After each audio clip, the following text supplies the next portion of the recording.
Hello again, everyone, and welcome to Art Fennell Reports. I'm Art Fennell. Tonight, we explore a topic that has the religious community buzzing.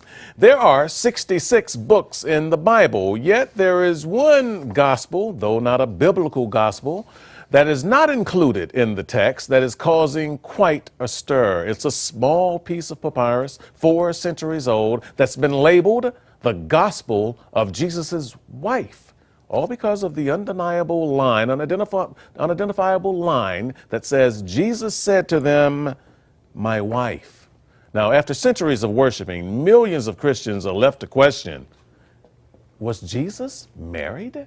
Debates in and around the Christian world regarding Jesus' relationship status, as you may know, have been taking place for centuries. But what makes this unusual is the fact that there is no mention anywhere in the Bible, in the Old or New Testament, that the Son of God was married. Now, was this intentional? Was it an intentional omission? Is it a mistake? Is it a lie? The papyrus was found by researchers from Harvard University. Now, you're taking a look at it here on the screen. It's a small, fragmented piece of papyrus. Written in a different language there that we'll get into and the interpretation thereof, but you get to look at it there. We'll go into that just momentarily. But joining me to discuss whether or not Jesus was married is one man with a wealth of experience and information on this topic. Richard Sorensen is here. He is a religious historian, and he is the author of the book called Unholy Grail. It's a 2-part book which looks at the heir of Judas Iscariot and also Mary Magdalene. The book explores Jesus' relationship with Mary Magdalene and the Holy Grail debate and other related topics. We'll get into all of that. Thank you so much. Thank you for having me on the show. To be here with us. As we said at the beginning, this is one of those topics that has come up and has people in the religious community at least talking about the possibility, maybe not buying into it, but we want to get into that. And it's all because of this piece of papyrus that was found. What was your initial reaction when this surfaced from Harvard University?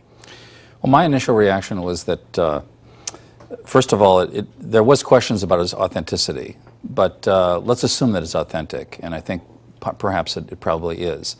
The first question you have to ask about this is this the actual Jesus Christ that they're referring to? Because Jesus was a common name in that era, and then assuming that it actually was Jesus Christ that the papyrus is referring to, the next question you have to ask is it talking about a literal wife? Because the church is sometimes referred to as the bride of Christ. So is it referring to that or to a literal woman? Mm-hmm. But if we assume, first of all, that the papyrus is authentic, that we're talking about the real Jesus and we're talking about a real wife, then we have to go on to other questions about this. Well, we're looking at it here again on the screen, and I think that they pretty much solved the authenticity of the period right. that it comes from. Can you speak to that period and the writing and the language on it? Yes, I'm not sure exactly what language it was written in. Probably Coptic, I believe, or early Coptic, Egyptian writing, and there are a number of different groups from that time, specifically the Gnostics and the Arian groups that lived in Egypt. And the Gnostics especially wrote quite a few Gospels, or what are so-called Gospels, and they were written quite a bit after the period of Jesus. So, for example, there's the Gospel of Mary Magdalene, the Gospel of Philip, the Gospel of Thomas. These were associates of Jesus, but they were not written at the time or had anything to do with the actual people involved. They were ascribed to them and written much later. Let's deal with that just for 1 second before you move on. The word gospel here, when people hear the word gospel, oh, that's gospel. Right. Meaning that there's got to be something to it, but really gospel is just a word yes. Here, because this is called the gospel of Jesus' wife, but we need to give some context to that. Correct. The word gospel actually means good news. That's what the word means. And of course, it's authoritatively coming from the New Testament Gospels, Matthew, Mark, Luke, and John. And so later on, when these other writings were written, they wanted to attribute the same degree of authority to them, And so they call them Gospels, but they're not Gospels because they were never accepted into what's called the canon or the official scriptures.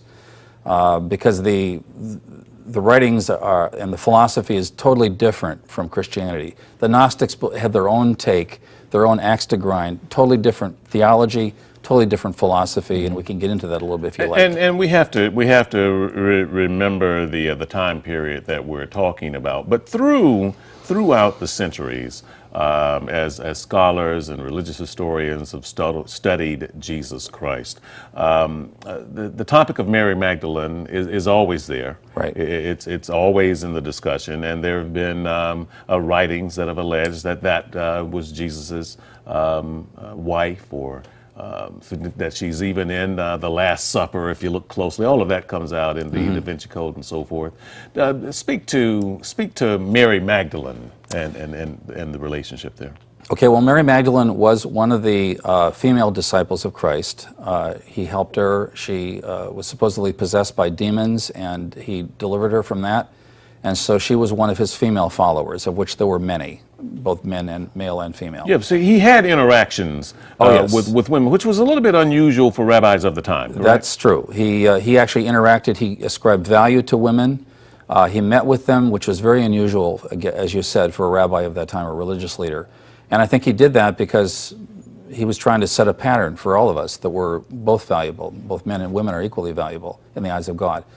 On the other hand, there is no evidence whatsoever, either from the Gospels or from the writings of that time or from Jesus' enemies, that he had any kind of relationship with a woman, Mary Magdalene or otherwise. So he had a lot of enemies. You know, he had the Jewish leaders who were trying to find evidence against him.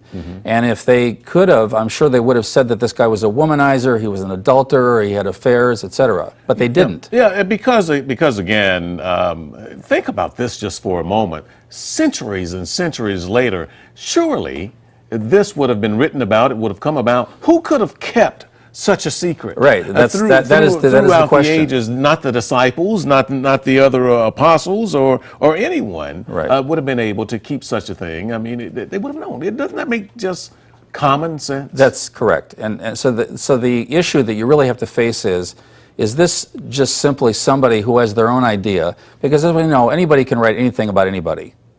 I can say that Mitt Romney is a green Martian, or that Barack Obama came from the moon. You know, I can write that. Should you believe me?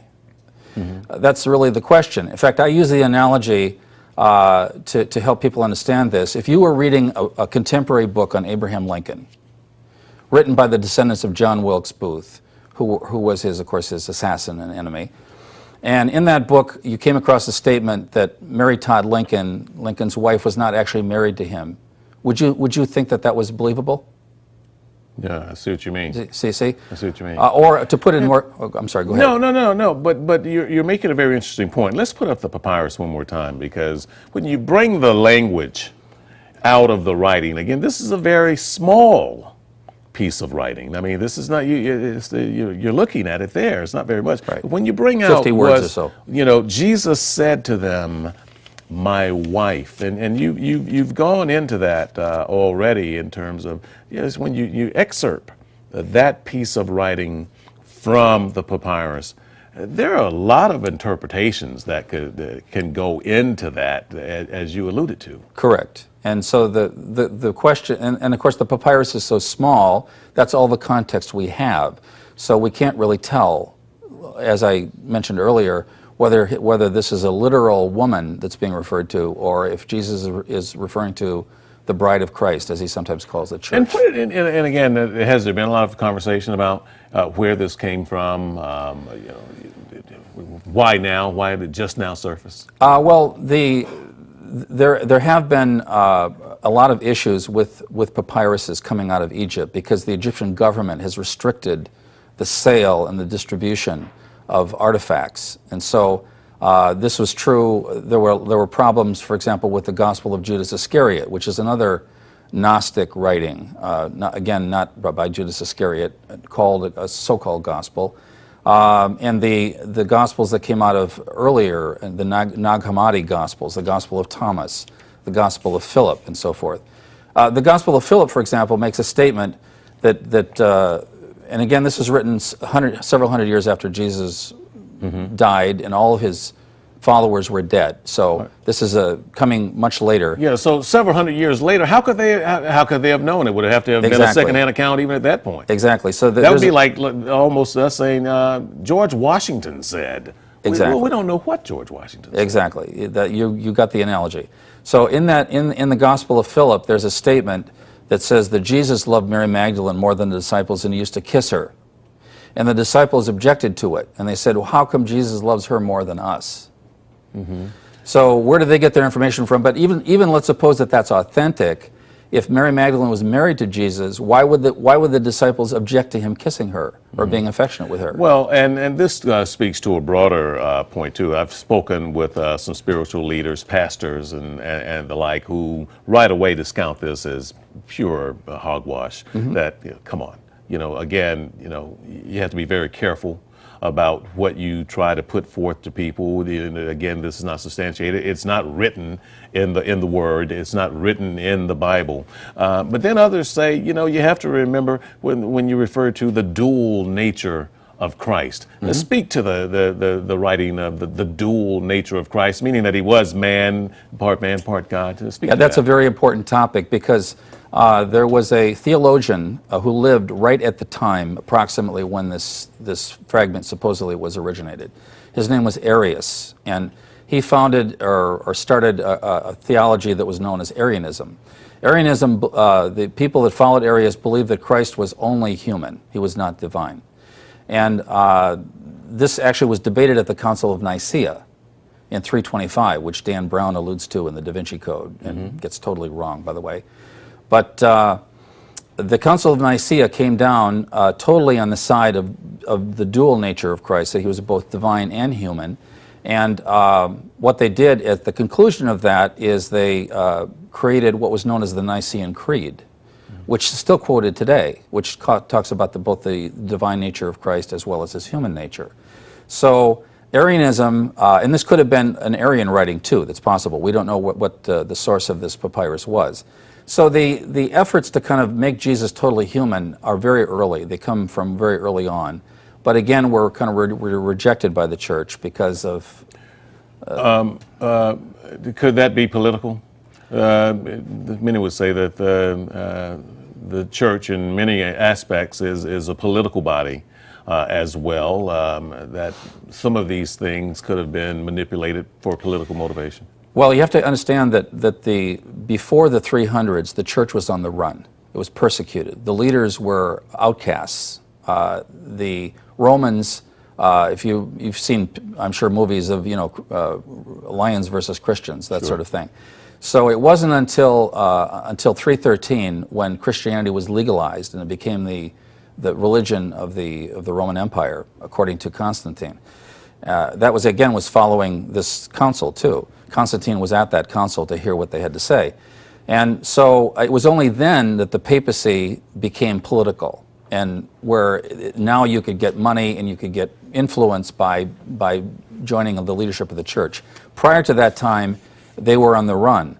So there really was very little politics prior to 300 in the church. All right, well, hold on right there, because we're going to talk more about this, and it's the question that many people have been talking about. Was Jesus married? If you are a believer or a follower of Christianity, how do you feel about even the topic being raised?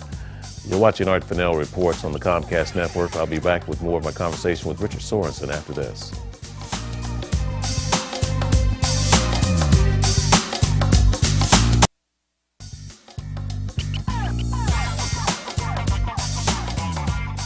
Welcome back to our discussion on the question that was raised recently in the religious community. Was Jesus married? And here with me to talk about this is Richard Sorensen. Sorensen is a religious historian and author of the book Unholy Grail, a two-part book which looks at the heir of Judas Iscariot and Mary Magdalene. And the book also explores Jesus' relationship with Mary Magdalene, the Holy Grail debate, and other related topics that we'll be getting into shortly. And Sorensen, thank you again for being here. This whole thing has come about as a result of this fragmented papyrus, and you said there were a lot of papyruses that have come about over the years. It's 4 centuries old, and I think it has been the authenticity of the period from the 4th is century, dated, but the words right there, Jesus said to them, my wife. And then there was another part of the translation that came out, and he said to them, she will be able to be my disciple. That alone, you know, and you mentioned the part about Mary Magdalene and perhaps being one of the disciples. What do we know about that from the Bible? Well, Mary Magdalene, you're talking about the status of Mary Magdalene. Yes. She was a disciple, a female disciple of Christ. Christ helped her. She, according to the scriptures, she was possessed by demons, which of course still happens today in certain cases, and Christ delivered her of that, and so she became one of his female followers, of which he had many, both male and female. In the Da Vinci Code, Dan Brown's Da Vinci Code, there's this whole reference, and this is really what started it some years ago about the things we didn't know, the secrets in the Bible, and the secrets of Jesus that you don't know even now, which really created an uproar. Good movie, but you say what? All of that was a bunch of bunk. Well, you know, anybody can write anything they want. And Dan Brown certainly wrote a good story. I enjoyed reading it. I liked his book, The Da Vinci Code. But what I objected to was at the beginning, he makes these assertions, fact, fact, fact, when in reality, none of them were facts. One of them, for example, concerns the Council of Nicaea, what happened there. And he got that totally wrong about what actually happened there. He tried to say that Constantine established the church. He basically dictated what exactly the books of the Bible would be, that sort of thing. That did not happen. That was not true. He took creative license with that. Exactly. So, you know, anybody can write a fiction book. My book is fiction. So I'm not claiming that it's true. Right. It's historical fiction. Well, but let's get back to the Da Vinci Code in just a moment, though, for just a moment. That was one, the whole thing around Constantine and so forth. The whole thing around Mary Magdalene was another, and that even if you look into the background on the Last Supper, that Mary Magdalene is actually in the picture. That, you know, if you look very closely, you can see certain symbols in that painting that depict this. Well, again, the painting is from Leonardo da Vinci. So. And that was done in the 1400s. So Leonardo da Vinci can believe anything he wants to believe too. That doesn't necessarily make it true. So whether Mary Magdalene is actually in that painting or not, to me, is sort of irrelevant to the debate of whether she was really Jesus' wife or not. Because anybody, like I said, can have any ideas that they want about Jesus being married or single or whatever. Yeah. And you've dealt with this in Unholy Grail. Tell me about Unholy Grail and what you were trying to accomplish with that. Just give us sort of a setup for it. Yeah, my novels, where I got started with them is I was reading the book Holy Blood, Holy Grail. And that's actually the same book that inspired Dan Brown to write the Da Vinci Code. And that book is the book that popularized the notion that Mary Magdalene had a relationship with Christ and that they had a sexual relationship, they had one or more children together, and after the death and resurrection of Christ, Mary Magdalene supposedly travels to southern France, where she becomes the patron saint of Provence, that whole area in southern France. She travels to Marseille, specifically. And there is actually some cachet and some believability in that. There is a church dedicated to her near Marseille, where supposedly her skull and remains are kept. And I visited there, and they tell you that story as if it were fact. And some people believe it, some people think it's a legend. But in Holy Blood, Holy Grail, what they say is that Mary's daughter intermarried with the Franks, who then turned into the Merovingian dynasty of French kings. And so that Mary Magdalene's daughter was supposedly one of the progenitors of the Merovingian dynasty. The Merovingians intermarried with all the other royalty of Europe, and so the point of Holy Blood, Holy Grail is that Jesus and Mary's children are the royalty of Europe, which is kind of an interesting idea. Yeah, but again, these books are fiction, and again. Well, I mean, they present it as facts. As facts, but there's questions about it. So I'm reading this and I'm thinking, the Merovingians were a cult, They were into divination. They believed that they had power in their hair. They grew their hair really long as kings, kind of like Samson in the Bible. And as I was reading this, they don't sound very much like Jesus' kids. They're somebody else's kids. And then I got an inspiration that perhaps they were the children of Judas Iscariot. Now, this is in your book? This is my book, yes. Unholy Grail. So in the Gospel of John, when Mary Magdalene, in that famous scene when Mary comes to pour the perfume on Jesus and anoint him, there is a disciple that objects to this. And he says, "What is this? This perfume is just wasted. It was worth the whole year's salary." That disciple was Judas Iscariot. And in thinking through that, I thought to myself, perhaps there's something deeper here. Perhaps his real reason was not concern over the money. Perhaps his real reason that he was in love with Mary Magdalene and he wanted the woman, and now the woman is throwing herself on Jesus and not on him. And so his real motive in going to do the betrayal of Jesus was not simply cash. It was basically to get the money to elope with Mary Magdalene. And leave and start his own life. Again, people from the religious community who may be watching this program right now, I know when these topics come up, some of them just get furious. They just say, how can people take this kind of creative license with the gospel of Jesus Christ? These things, this is blasphemous to get in there. What was the feedback from your book, Unholy Grail, when that came out? Did you get any of that, or? No. People who read it said, "Hey, this is a reasonable idea." I mean, it's not in the Bible. We don't read that Judas had a relationship with Mary Magdalene in the Bible, but to me and to a lot of people, it makes sense. It kind of connects the dots. In fact, down through history, many scholars have wondered, what was Judas's real motivation? Was it just money? Because after all, Jesus was the rock star of his generation. He was supposedly going to be the next king of Israel. And I think that Judas probably got on board with him because he felt like it was going to make him wealthy. He was going to be the treasurer of the king of Israel. It was going to be wine, women, and song for life.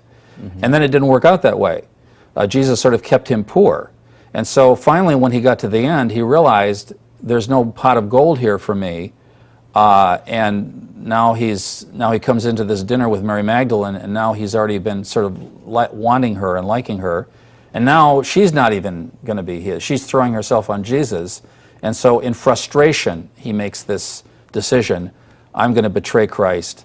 I'm going to do the deal. I'm going to give him the kiss and turn him over to his enemies for the 30 pieces of silver. Yeah, because again, these were the days of the Roman Empire when there was plenty of scandal going around. And certainly there was those, as you said earlier, who meant no good thing to happen to Jesus during that time because of his popularity and his status and the miracles he was performing and so forth and so on. There were the unbelievers who were always out there, and the doubters and the critics and so forth. So as scholars go through these debates, and again, this has been going on for centuries. This is not a new discussion. We hear all of these spin-offs in the conversation, like now with this papyrus that's out and others. Shouldn't we keep in context that what is actually written in the Word is what we are to believe, and not all of this other shenanigan stuff? Yes, I think so, true. But I'm not of the opinion that we simply have to look at the Bible and that's it. I think we have to look at the whole context of it. I think you have to look at it from a reasonable person's perspective. And given the fact that Jesus had some serious enemies, and the disciples had enemies, after Jesus died and was resurrected, the Jewish leaders still wanted to get them. So if they still wanted to get them, they still could have made allegations to try to discredit Jesus if they knew anything. But none of that ever came out. So the fact that we have a total silence about this from that era, even from the enemies of Christ, tells us a lot. That tells you a lot. Yeah. Silence speaks volumes in this case. Exactly. Because again, somebody would have said something over all that time. Correct. Perhaps we have to leave it right there. Again, it's a fascinating discussion and one I very much enjoy. But again, I just say again, you have to be very careful about what you believe, what you hear, what you see. do your own research on these matters. Richard Sorensen, thank you very much. Very interesting conversation with you, and I've enjoyed it. Thank you very much for having me on your show. I really appreciate it. All right. Okay. Thank you for being there as well. As always, it's good to have you. I'm Art Fennell. We'll see you again next time on The Report.